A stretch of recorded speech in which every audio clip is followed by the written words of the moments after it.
This video is in partnership with Lens Rentals. If you're interested in trying out some camera gear before you buy, follow the link in the description and use the code Liam15 for 15% off your order at Lens Rentals. Ever since I started getting serious about photography, I regularly find myself looking at various cameras and lenses and deciding if I want to buy it, if it's the right thing for me, or if I even need it. And most of the time that looks like comparing specs on the internet, looking at pictures of it, looking at reviews, reading reviews, sometimes stalking my favourite photographers and seeing what kind of gear they use. And that's all great, it can help you narrow down your list of what you might want to get. But when you're left with 2 or 3 options, or even just one option that you think might be the right thing, but you're not 100% sure, then renting is by far the best option before you make that buying decision. For example, in 2019, I bought a used Fuji X-T2. I was kind of leaning towards an X Pro 2. I liked the way it looked. It seemed like a cooler camera. The X-T2 was cheaper,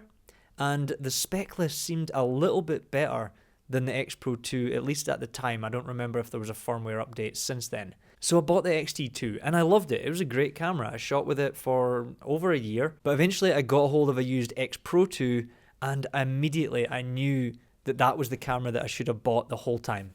I didn't really need or use the extra specs of the X-T2 at the time, and the way that the X Pro 2 felt in my hand, the shooting experience was just much more my kind of speed, and I enjoyed it far more. So I know that if I'd rented them back when I was thinking about it, I would have went with the X Pro 2. I would have just saved up a little bit longer because that was the camera that I preferred to use. So that's why renting is a great decision if you're in that sort of back and forth phase where you think the other camera is the one you prefer, but the other one seems like the most sensible option to get. Try them out, see which one works for you before you make that buying decision, because down the line you might end up spending more money in order to get the camera you should have bought in the first place. Now, another great reason to rent is if you're getting into professional photography, or even if you are a professional and you just don't have all of the gear that you think you might need for a certain shoot.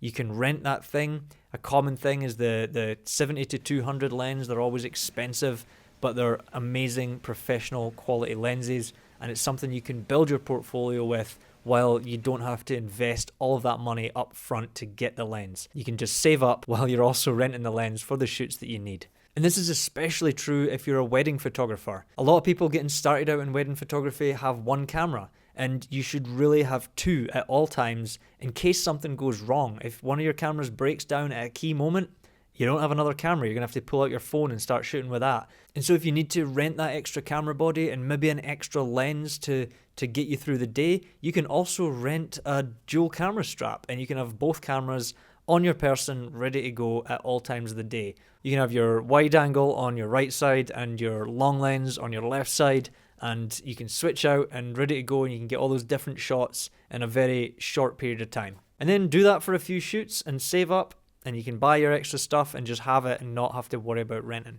For some of the weddings I've got coming up this year, I'm probably going to rent the 70 to 200 because I've never really had one for my own stuff. I usually shoot 35-85 and I have a 135 just in case I need to get a really long shot somewhere, but having it all in one lens might be kind of handy, so I might try renting that 70 to 200 this year. One thing I will say is to make sure you plan your rentals to coincide with a time where you're going to be able to shoot as much as possible. Last year, I rented the XE4 for a weekend trip with my wife into the mountains, and also saved an extra day at the end of it so I could go and shoot street photography with the camera in Denver, just to kind of get a feel of how I liked it. And then after that, I did the same thing with the Ricoh GR3X. I planned it around the MLK Day parade. However, we got some winter weather that I didn't really think we were going to get, and the only day that I got to shoot with it was on the MLK Day parade day. So that was a bit of a shame, but at least I got to shoot with it on the main day that I wanted it for. And with both of these rentals, I'm so glad I did it, because in the back of my mind, I was like, either of these cameras might be the thing that replaces the Leica. I could buy that camera, sell the Leica, and have money left over in my pocket to do whatever with. And while I think those cameras were certainly more versatile, after using them, I didn't really feel like I wanted to sell the Leica and own either of them. Both great cameras, nothing bad to say really about them. Really enjoyed using them, but I don't think I need them at this point, and I guess using them got that out of my system. I know they're there if I decide I need them in the future, but for now, I'm not going to buy them. And my next rental will be a Leica 50mm Summit. I'm getting that for a trip to Florida, and it's kind of smaller, quieter town, so I'm taking the 50mm because I think maybe just that slightly longer lens will be kind of fun to play with in that environment.